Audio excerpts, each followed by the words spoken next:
প্রিয় বন্ধুরা, তোমরা আমাদের ভিডিও দেখছো কিন্তু আমাদের চ্যানেলটা সাবস্ক্রাইব করছো না। আমাদের চ্যানেলের একটি ভিডিও বানাতে অনেক পরিশ্রম হয়। দয়া করে আমাদের চ্যানেলটা সাবস্ক্রাইব করলে আমরা উৎসাহিত হয়ে তোমাদের জন্য আরও ভালো গল্প নিয়ে আসতে পারবো।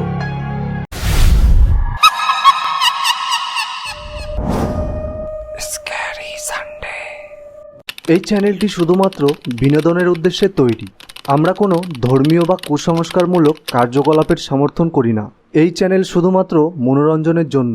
আমরা কোনো ধরনের কুসংস্কারের প্রচার করি না।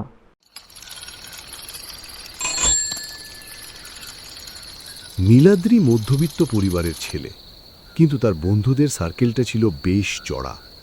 রোহিত, আরিয়ান আর সায়ন তিনজনেই বড়লোকের বখাটে সন্তান। তাদের দামি গাড়ি আর বিলাসিতার মাঝে নীলাদ্রি ছিল এক জ্বলন্ত বিদ্রূপের পাত্র। বন্ধুদের আড্ডায় প্রায়ই তাকে শুনতে হতো ছোট বড় কথা। কিরে নীলাদ্রি, আজ কেউ কি বাসে করে এলি নাকি সাইকেলটাই একমাত্র ভরসা?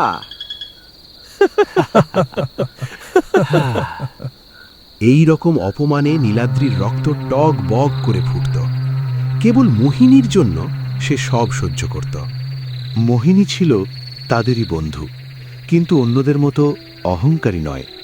সে নীলাদ্রিকে শ্রদ্ধা করত, হয়তো একটু ভালোবাসত, কিন্তু নিজের দারিদ্র্যের কারণে নীলাদ্রি কখনো তাকে মনের কথা বলতে পারেনি। অপমানের জ্বালা সইতে না পেরে নীলাদ্রি ঝুঁকে পড়ল নিষিদ্ধ এক সাধনার দিকে। একদিন রাতে ওর কলেজ লাইব্রেরি থেকে একটা তন্ত্র মন্ত্র সাধনার বই নিয়ে আসে, কাউকে না বলে। ও ভাবল সৎ পথে বড়লোক হতে গেলে প্রচুর সময় লেগে যাবে, তাই সে বেছে নিল তন্ত্র মন্ত্র সাধনা।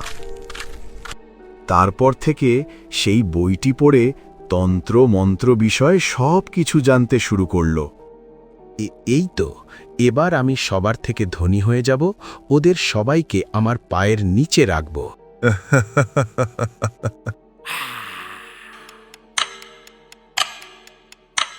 কয়েকদিন পর রাত তখন প্রায় 12:10 বাজে।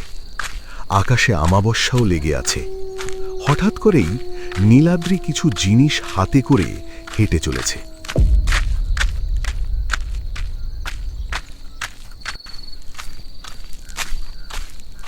কিছু সময় পর ও গিয়ে পৌঁছায় এক পরিত্যক্ত কবরস্থানের কাছে। শহরের শেষ প্রান্তে এক কবরস্থানে বসে সে শুরু করল কালো জাদু।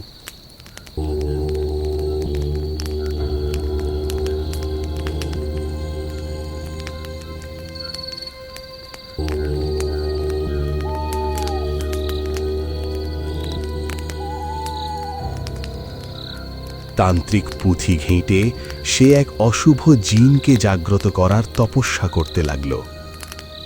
প্রতি অমাবস্যার রাতে সে এই তপস্যা করতে থাকে। দীর্ঘ অমাবস্যার রাত কাটানোর পর একদিন তার সামনে হাজির হল এক বীভৎস মূর্তি।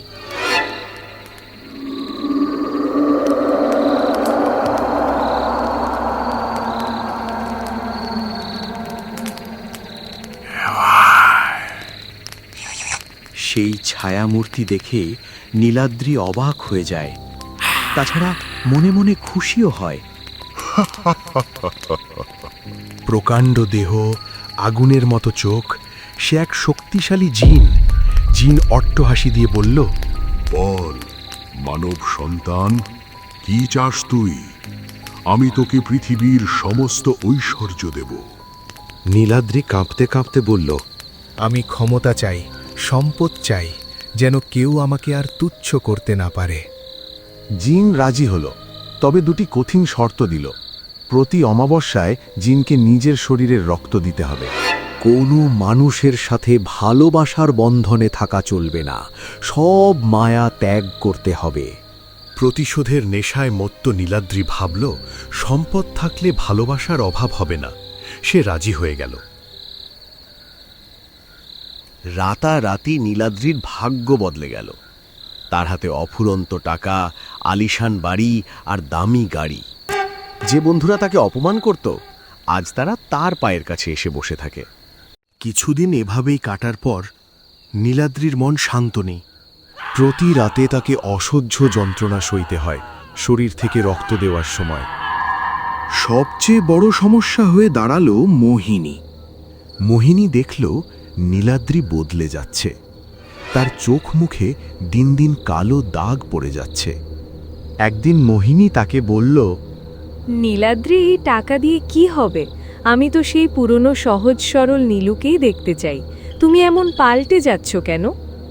নীলাদ্রিও নিজেকে ধরে রাখতে পারল না, মোহিনীকে মনের কথাটা বলেই দিল।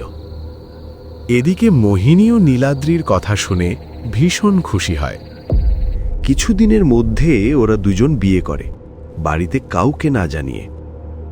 এভাবেই বেশ ভালোই দিন কাটাচ্ছিল দুজন। নীলাদ্রি কাজে বেরিয়ে যেত আর মোহিনী বাড়িতে একাই থাকত। প্রতিদিনের মতো নীলাদ্রি গাড়ি নিয়ে কাজ থেকে ফিরছে। রাত তখন 12টা। হঠাৎ পেছনের লুকিং গ্লাসের দিকে তাকাতেই আচমকা থমকে গেল। তুই তোর দেওয়া কথা ভুলে যাচ্ছিস। আমি যেমন তোকে সব দিয়েছি তেমন কেড়েও নিতে পারি। আর মোহিনী, মোহিনী কি হয়েছে? মোহিনীর কি করেছো মোহিনীকে? তৎক্ষণাৎ ও আর দেরি না করে বাড়ি চলে আসে। ঘরে ঢুকে দরজা খুলতেই যেন ওর মাথায় আকাশ ভেঙে পড়ল। ও দেখল মোহিনী ওপরে ঝুলে আছে, গলায় শক্ত ফাঁস লেগে আছে, জিভটা বাইরে বেরিয়ে এসেছে। মোহিনী, এ কি হয়ে গেল তোমার? না, এটা হতে পারে না। আজ আমার জন্য তোমার এই অবস্থা হলো? না, আমার আর কিচ্ছু দরকার নেই। আমি মুক্তি চাই, মুক্তি চাই। মোহিনীকে হারিয়ে দু চোখ ভরা অশ্রু নিয়ে সে ছুটে চলেছে মুক্তির নেশায় এক আঘরি সাধুর কাছে। লোকের মুখে শুনেছে নিমতলার শ্মশানে থাকে সেই আঘরি সাধু। সেই সাধু বাবা কালো জাদুর সাধনায় প্রাপ্ত।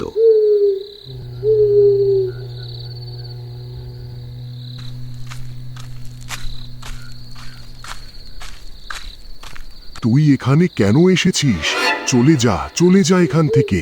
তুই যে শক্তিকে জাগিয়েছিস সে তোকে ছাড়বে না। তুই অনেক বড় ভুল করে ফেলেছিস। বাবা, আমি এই অশুভ শক্তির থেকে মুক্তি পেতে চাই। আমি অনেক বড় ভুল করেছি, আমায় মুক্তি দিন। লোভী, কিসের মুক্তি? তুই যেটা করেছিস তার থেকে মুক্তি পাওয়ার কোনো রাস্তা নেই। তোর মুক্তি মৃত্যু। সাধু বাবার কথা শুনে নীলাদ্রি ভেঙে পড়ে। সে নিজেই কিছু একটা উপায় খোঁজার আশায় ফিরতে থাকে। ঠিক তক্ষুনি